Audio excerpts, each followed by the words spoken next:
वो एक गांव था जिसे शांतिपुर कहा जाता था। शंकर नाम का एक आदमी उस गांव में रह रहा था। वो विभिन्न प्रयोग कर रहा था और कुछ नया आविष्कार करना चाहता था।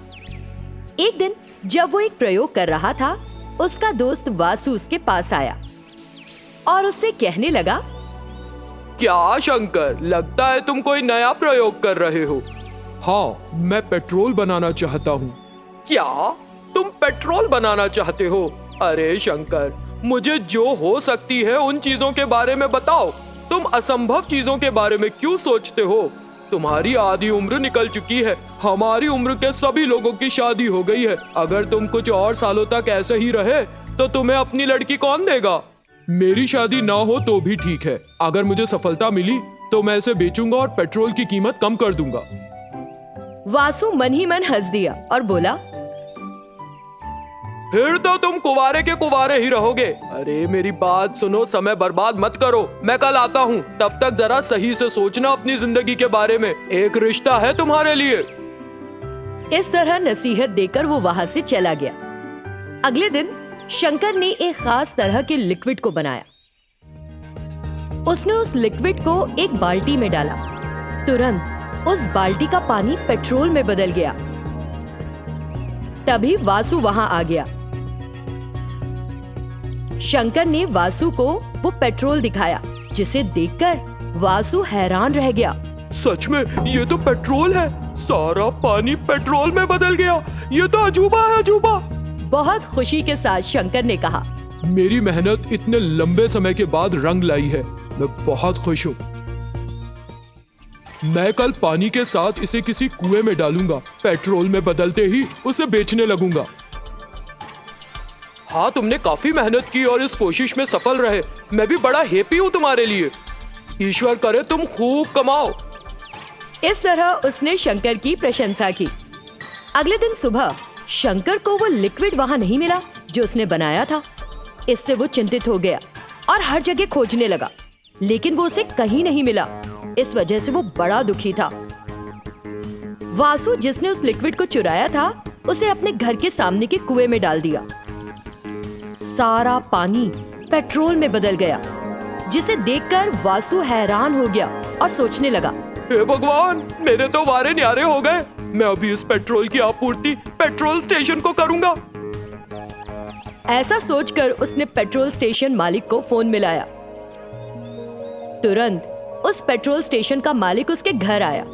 मुझे टेस्ट करना है कि ये पेट्रोल है या नहीं। इस पेट्रोल को अपनी बाइक में भरो, फिर मैं इसकी जांच करूंगा। वासु ने हाँ में सिर हिलाया और उस पेट्रोल से अपनी बाइक भर ली। वो व्यक्ति उस बाइक को थोड़ी दूर पर चलाकर लेकर गया और वापस आया। हाँ, ये पेट्रोल ही है। इतना कहते हुए उसने वासु के साथ एक डील की। फिर वो उस पेट्रोल को एक पेट्रोल टैंकर में अपने पेट्रोल स्टेशन पर ले गया। कुछ दिन बीत गए। इस तरह वासु ने बहुत पैसा कमा लिया। शंकर को इस बारे में पता चला और उसने सोचा, तुमने मुझे धोखा दिया है वासु। सिर्फ पानी को पेट्रोल में बदलना नहीं, मुझे ये भी पता है कि इसे फिर से पानी में कैसे बदला जा सकता है। मैंने कई सालों तक प्रयोग करके उस लिक्विड को बनाया है। अब क्या तुम मुझसे वो लिक्विड चुरा लोगे? अगले दिन सुबह शंकर वासु के कुएं पर गया और पेट्रोल में वो लिक्विड मिला दिया। फिर वो चुपचाप वहां से चला गया। उस दिन वो पेट्रोल जैसा ही दिखा, लेकिन ईंधन के रूप में काम नहीं किया। वासु का ग्राहक उस कुएं पर आया और उस पेट्रोल को पेट्रोल स्टेशन ले गया। उसने उस पेट्रोल से कुछ बाइक भरी। वे सभी बाइक आगे नहीं बढ़ी और खराब भी हो गईं। तब सभी ग्राहकों ने सोचा कि वो पेट्रोल की बजाय कुछ और बेच रहा है और उससे लड़ने लगे। तब पेट्रोल स्टेशन के मालिक ने पुलिस अधिकारी को फोन किया और उसे बताया कि वहां क्या हुआ है। वो पुलिस अधिकारी फौरन वासु के पास गया और उससे पूछताछ करने लगा और उससे सच कहने के लिए कहा। तब वासु ने उसे सारी बात बताई। इस बीच शंकर वहां आ गया। वासु ने उसे दिखाया और कहा, सर, ये उस लिक्विड का आविष्कार करने वाला शंकर है। शंकर, तुमने एक महान प्रयोग किया है। इस तरह उसने शंकर की सराहना की और वासु को वहां से ले गया। फिर शंकर ने उस पानी को फिर से पेट्रोल में बदल दिया और बेचने लगा। कुछ ही दिनों में वो एक अमीर आदमी बन गया। फिर उसे शादी का एक अच्छा प्रस्ताव मिला। शंकर ने उस लड़की से शादी की और खुशी से अपना जीवन बिताया। केदारनाथ नाम के एक गांव में एक युगल, यशोदा और योगेश रहते थे। योगेश ट्रैक्टर का इस्तेमाल करके अपने खेत में खेती कर रहा था और उस पैसे से अपने परिवार का पालन पोषण करता था। उनके पास एक गाय थी। यशोदा और योगेश उस गाय को बहुत चाहते थे। वे बेहद प्यार से उस गाय की देखभाल करते थे। एक दिन राजू नाम का एक व्यक्ति उनके घर आया। योगेश, मुझसे पैसे लिए तुम्हें इतना समय हो गया है। मैं तुम्हारे घर आकर थक गया हूँ। तुम्हें आज मुझे पैसे देने ही होंगे, नहीं तो मैं तुम्हारा घर नहीं छोड़ूंगा। अभी तो पैसे देना मुश्किल है। हमने अभी अभी खेत में बीज बोए हैं। पहले तो फसल उगनी चाहिए और फिर हमें इसे काटना होगा। तुम पिछले 3 साल से यही कह रहे हो। ब्याज उधार ली गई राशि से भी ज्यादा हो गया है। कुछ दिनों के लिए और सब्र रखो, मैं तुम्हें पैसे दे दूंगा राजू। मुझे नहीं लगता कि तुम कभी पैसे दोगे। मैं तुम्हारी गाय और ट्रैक्टर अपने साथ लेकर जाऊंगा। तुम मुझे पैसे दो और उन्हें ले जाओ, वरना अपनी गाय और ट्रैक्टर को भूल जाओ। नहीं राजू, वो मेरे लिए बहुत जरूरी है। इस तरह उसने राजू से बहुत अनुरोध किया, लेकिन उसने योगेश की बात नहीं मानी और गाय और ट्रैक्टर को वहां से ले गया। योगेश और उसकी पत्नी को इस बात का बहुत दुख हुआ। अगले दिन सुबह यशोदा उसके पास आई और बोली, देखो ये पैसा लो और हमारी गाय वापस ले आओ। तुमको इतने सारे पैसे कहाँ से मिले? मैंने अपनी 2 चूड़ियां बेच दी और ये पैसा मिल गया। तुम जाओ और जल्दी से गाय ले आओ। उससे कहो कि वो ट्रैक्टर ले ले और हमारा हिसाब पूरा कर दे। वो पैसे लेकर राजू के घर गया। योगेश ने राजू को पैसे दिए और अपना कर्ज चुका दिया। फिर वो अपनी गाय को वापस ले आया। उस गाय को देखकर उसे बहुत खुशी हुई। जब उन्होंने अपना ट्रैक्टर खो दिया तो वह अपने खेत में खेती कैसे करते? उस दुख में योगेश बीमार पड़ गया। उसे देखकर उसकी पत्नी को बहुत दुख हुआ। कुछ समय बीत गया। उनकी आर्थिक स्थिति बहुत खराब हो गई। गाय से उनका दुख नहीं देखा गया। एक दिन गाय ने यशोदा से कहा, माँ, मैं तुम्हारी सारी परेशानियां समझ रही हूँ। मुझे पता है कि मालिक मुझे तुम्हारी सोने की चूड़ियां देकर वापस लाए थे।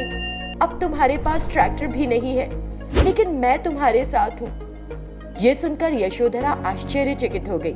नहीं, अभी तुम गर्भवती हो, तुम वो काम नहीं कर सकोगी।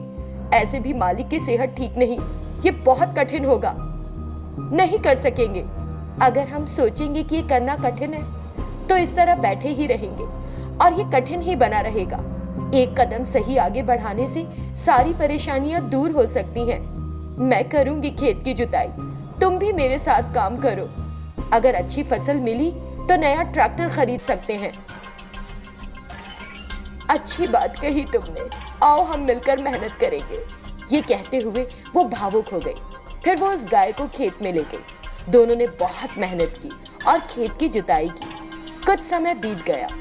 गाय को खेत की जुताई करते देख लोग हैरान रह गए। कुछ महीनों के बाद उस फसल की अच्छी पैदावार हुई। माँ, आइए हम कटी हुई फसल को गाड़ी पर बाजार में ले जाएं। गाड़ी मुझसे जोड़ दो। नहीं, पहले से ही तुमने बहुत मेहनत की है, तुम इतना वजन नहीं उठा पाओगी। माँ, मैंने तुमसे पहले भी कहा है, अगर हम सोचेंगे कि कुछ कठिन है तो कठिन ही रहेगा। जैसा मैं कहती हूँ करो ना। यशोदा ने गाय को एक गाड़ी में जोड़ दिया और वो बोरों को बाजार में ले गए। उसने उस फसल को वहां बेच दिया और पैसे ले लिए। तुरंत वे घर वापस आ गए। देखा आपने, जिस गाय को हम अपना बच्चा मानते हैं वो हमारी सभी मुश्किलों का हल बन रही है। ये देखो, ये रहा पैसा। इस पैसे से हम सुख से रह सकते हैं। सबसे पहले हम अस्पताल जाएंगे। तब यशोदा और योगेश अस्पताल गए। कुछ दिन बीत गए। योगेश ठीक होकर घर आ गया। उसने गाय से कहा, गाय माँ, जब हम मुसीबत में थे तो तुमने हमारी बहुत मदद की। तुम गर्भवती थी, तब भी तुमने खेत की जुताई की और फसल खड़ी करवाई। फिर तुम कटी हुई फसल को बाजार में ले गई और उसे बेचा। उस पैसे से मुझे अच्छा इलाज मिला और जल्द ही ठीक हो गया। हमने अपनी खोई इज्जत वापस पा ली। ये सब सिर्फ और सिर्फ तुम्हारी वजह से हुआ। बहुत बहुत धन्यवाद। इस तरह उसने गाय का धन्यवाद दिया। तुम मुझे एक ही दिन में घर वापस ले आए थे, इसीलिए मैंने तुम्हारे लिए कड़ी मेहनत की। मैंने तुम्हारा आभार मानकर ये सब किया। इससे वो दंपत्ति काफी खुश नजर आए। उन्होंने उस पैसे से अपने और सभी कर्ज चुकता कर दिए और एक नया ट्रैक्टर खरीद लिया। उस गाय के कारण उनका जीवन पूरी तरह से बदल गया था। उस गाय ने ये साबित कर दिया कि अगर करा जाए तो कोई भी काम कठिन नहीं रह जाता।